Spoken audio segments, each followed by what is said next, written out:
အားလုံးပဲမင်္ဂလာပါဒီနေ့ဒီချိန်ထိကြည့်ရှုအားပေးတဲ့သူအရောက်ချင်းစီတိုင်းပေါ်ကျေးဇူးအများကြီးတင်ပါတယ်ဆက်လက်ပြီးမှအားပေးကြပါ like share subscribe လေးကိုလည်းနှိပ်ပေးကြပါလို့တောင်းဆိုချင်ပါတယ်ပြီးတော့ channel အသစ်လေး Tisno channel လေးကိုလည်းအားပေးကြပါ like share subscribe လေးကိုလည်းနှိပ်ပေးကြပါလို့တောင်းဆိုပါရစေနော်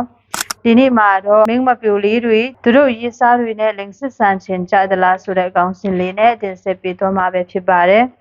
အမျိုးသမီးတွေရေးစားရလာတဲ့အခါမှာတော့သူတို့နဲ့လင်စစ်ဆန်ဖို့စိတ်ကိုတတ်ကြသလားတင်ဆက်ပေးရှင်ပါတယ်အတူချုပ်ပြောရရင်တော့လုံးဝကိုစိတ်ကိုမိပါတယ်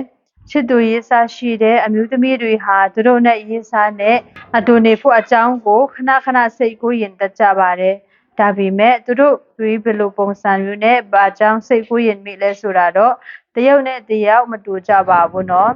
စိတ်ထဲနှိစက်မှုခန္ဓာကိုယ်ဇီဝကာမဗီဒအပြောင်းအလဲနဲ့အချစ်ရေးအခြေအနေပေါ်မှာအများကြီးမူတည်နေပါတယ်အမျိုးသမီးတွေနဲ့စိတ်အခြေအနေနဲ့ပတ်သက်ပြီးတော့ပွန့်ပွန့်လင်းလင်းနဲ့အသေးစိတ်ရှိစေတဲ့အချက်၅ချက်ကိုတင်ဆက်ပေးချင်ပါတယ်နံပါတ်1ချက်မှာတော့အလိုအလျောက်ဖြစ်ပေါ်တဲ့စိတ်ဆန္ဒနဲ့လုံဆော်မှုအကြောင်းဖြစ်ပေါ်တဲ့စိတ်ဆန္ဒပေါ့နော်အမျိုးသားတွေကတော့ဘာအကြောင်းပြချက်မှမရှိဘဲနဲ့ရုတ်တရက်အတူနေခြင်းစိတ်တွေဖြစ်ပေါ်လာတတ်ကြပေမဲ့အမျိုးသမီးအများစုကတော့တခုခုကလုံဆော်ပြီးမှသာစိတ်ဆန္ဒဖြစ်ပေါ်လာတတ်ကြပါတယ်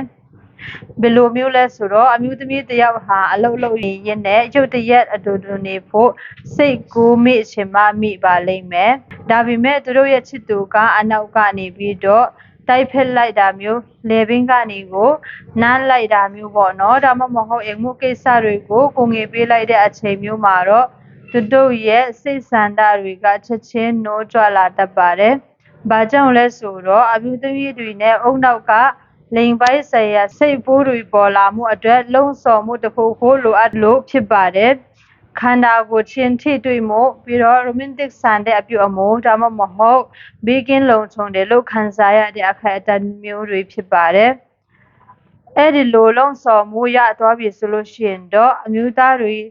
လိုပဲအပြည့်အဝစိတ်ကိုရင်တတ်ကြပါတယ်နံပါတ်2ချက်မှာတော့စိတ်ချင်းနေစမှုကအုံနောက်ကိုစိုးမိုးထားခြင်းပေါ့နော်အမျိုးသမီးအများစုအတွက်တော့ခန္ဓာကိုယ်ချင်းနေစမှုတွေဆိုတာစိတ်ချင်းဘယ်လောက်ထိနေဆက်လဲဆိုတာနဲ့တိုက်ရိုက်သက်ဆိုင်နေပါတယ်ဘယ်လိုမျိုးလဲဆိုတော့ချစ်သူစီကနေအချစ်တွေနားလည်ပြီးမှုတွေနဲ့ငရုတ်ဆိုင်မှုတွေအပြော်ဝရနေတယ်လို့ခံစားရတဲ့အခါမှာအမျိုးသမီးတွေရဲ့ခေါင်းထဲမှာတော့အတူနေဖို့စိတ်ကိုယ်ရင်တွေကိုပို့ပြီးတော့တူးပွားလာတတ်ပါတယ်တကယ်လို့စိတ်အခက်မတင်တာမျိုးဒါမှမဟုတ်ရန်ဖြစ်တာမျိုးရှိနေမယ်ဆိုလို့ရှိရင်တော့သူတို့ရဲ့အတူနေခြင်းစိတ်တွေဟာစိတ်ကိုယ်တွေဟာလုံးဝပြုတ်ကွယ်တွဲတတ်ကြပါတယ်နော်ဘာကြောင့်လဲဆိုတော့စိတ်ပိုင်းဆိုင်ရာလုံခြုံမှုရှိတဲ့အခါမှာ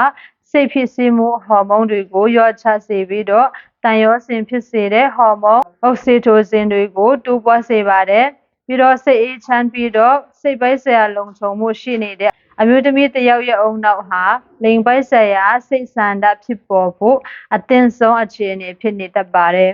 နံပါတ်3ချက်မှာတော့ဟော်မုန်းတွေရဲ့စွမ်းအားပေါ့နော်အမျိုးသမီးတွေရဲ့လိင်ပိုင်းဆိုင်ရာစိတ်ကိုယ်တွေဟာသူတို့ရဲ့ယာတီစိတ်ဝဲပေါ်မူတည်ပြီးတော့တလပတ်လုံးအပြောင်းအလဲရှိတတ်ပါတယ်တာဥကျွေတဲ့ကာလများသောအားဖြင့်ပေါ့နော်ယာတီလာပြီးတဲ့နှစ်ပတ်လောက်အကြာမှာယာတီစိတ်ဝဲရဲ့အလယ်ပိုင်းမှာEstrogen နဲ့ Testosterone ဟော်မုန်းတွေအမြင့်ဆုံးကိုရောက်ရှိသွားပါတယ်။အဲ့ဒီအချိန်မျိုးတွေအမျိုးသမီးတွေဟာသူတို့ရဲ့ချစ်သူနဲ့အတူနေဖို့အကြောင်းကိုပူပြီးတော့မကြာခဏဆိုသလိုပေါ့နော်စိတ်ကိုရင်တက်ကြပါတယ်။ဘာကြောင့်လဲဆိုတော့ဇီဝကာမဗီဒအရာတာဝကျွေတဲ့အချိန်ဟာတတိအောင်ဖို့အကောင်းဆုံးအချိန်ဖြစ်နေတာကြောင့်မလို့ခန္ဓာကိုယ်ကနေပြီးတော့တဘာဝအတိုင်းလိန်စိတ်ကိုမြင့်တင်ပေးပြီးတော့မိမိရွေးချယ်ထားတဲ့အဖို့ကိုပဲစိတ်အာရုံစူးစိုက်သွားစေပါတယ်။နံပါတ်4ချက်မှာတော့အတိတ်ကိုပြန်တွေးခြင်းနဲ့မျောလင့်ဆောင်စားခြင်းပေါ့နော်။အမျိုးသမီးတွေဟာလိင်ပိုင်းဆိုင်ရာစိတ်ကူးတွေကိုပုံပြင်တပုတ်လိုမျိုးဒါမှမဟုတ်အမတ်တရားတွေအနေနဲ့ပေါ့နော်ပုံဖော်ပြီးတော့ခံစားတတ်ကြပါတယ်။သူတို့တွေချစ်သူနဲ့အတူနေဖို့စိတ်ကူးတဲ့အခါမှာအတိတ်ကဂျီနိုဆရာကောင်းခဲ့တဲ့အတူနေခဲ့ဖို့တဲ့အခိုက်အတန့်မျိုးကိုအုံနောက်ထဲမှာပြန်လဲပုံဖော်နေတတ်ကြသလိုနှောက်ပိုက်ကြရင်တော့ဘယ်လိုမျိုးအတူဖြတ်တန်းခြင်းတဲ့အခြေအနေတွေကို စိတ်ကိုယ်ရင်နေတတ်ကြပါတယ်။ဘာကြောင့်လဲဆိုတော့အမျိုးသမီးတွေရဲ့စိတ်ဆန္ဒနိုးကြားမှုဟာစိတ်ကိုယ်စိတ်တန်းတွေနဲ့အုံနောက်ရဲ့ပျော်ရွှင်မှုကိုခံစားရတဲ့စိတ်ပိုင်းဆိုင်ရာပေါ်မှာအများကြီးမူတည်နေလို့ဖြစ်ပါတယ်။မိမိကိုယ်တိုင်စိတ်ကြည်နပ်မှုအပြည့်အဝရခဲ့တဲ့အချိန်ဒါမှမဟုတ်အလိုရှိချင်းခံခဲ့ရတဲ့အချိန်တွေကိုပြန်တွေးချင်းကလုံဆော်မှုကိုပုံမဖြစ်ပေါ်စေပြီးတော့ချစ်သူကိုပဲစိတ်ထဲမှာအမြဲတမ်းနေရာပေးထားမိပါတယ်။နံပါတ်5ချက်မှာတော့အလိုရှိချင်းခံရတယ်ဆိုတဲ့အခန်းစားချက်ကအကောင်းဆုံးစိတ်လုံဆော်မှုဖြစ်နေပါတယ်။အမျိုးသမီးတယောက်ရဲ့လိင်ပိုင်းဆိုင်ရာစိတ်ကူးတွေထဲမှာအဓိကအကျအဆုံးစိတ်ပိုင်းဆိုင်ရာကတော့သူ့ရဲ့ချစ်သူကသူ့ပေါ်ဘယ်လောက်ထိဆွဲဆောင်မှုရှိတယ်လို့မြင်တယ်ဆိုတဲ့အချက်ပဲဖြစ်ပါတယ်။တကယ်လို့သူ့ရဲ့ရည်စားကသူ့ကိုဆွဲဆောင်မှုရှိတယ်လိုချင်တတ်မဲ့တယ်ယုံကြည်မှုရှိတယ်ခံစားရ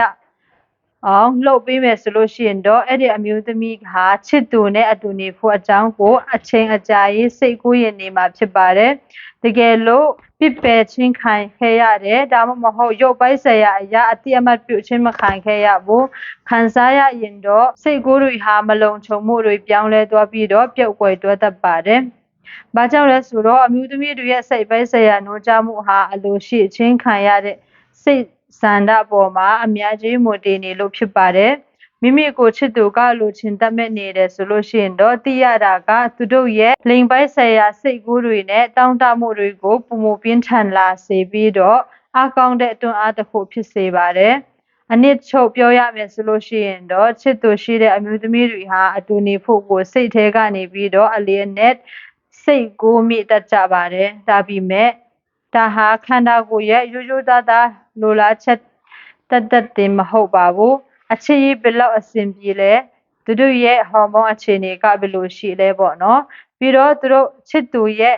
နားမှာဘယ်လောက်ထိပြီးကင်းလုံခြုံပြီးတော့ဆွဲဆောင်မှုရှိတယ်လို့ခံစားရလဲဆိုတော့အချက်တွေအားလုံးစစ်နွယ်နေတဲ့အကြောင်းပဲဖြစ်ပါတယ်ဒီနေ့ဗီဒီယိုလေးကတော့ဒီလောက်ပါပဲเนาะအားလုံးကိုကျေးဇူးတင်ပါတယ်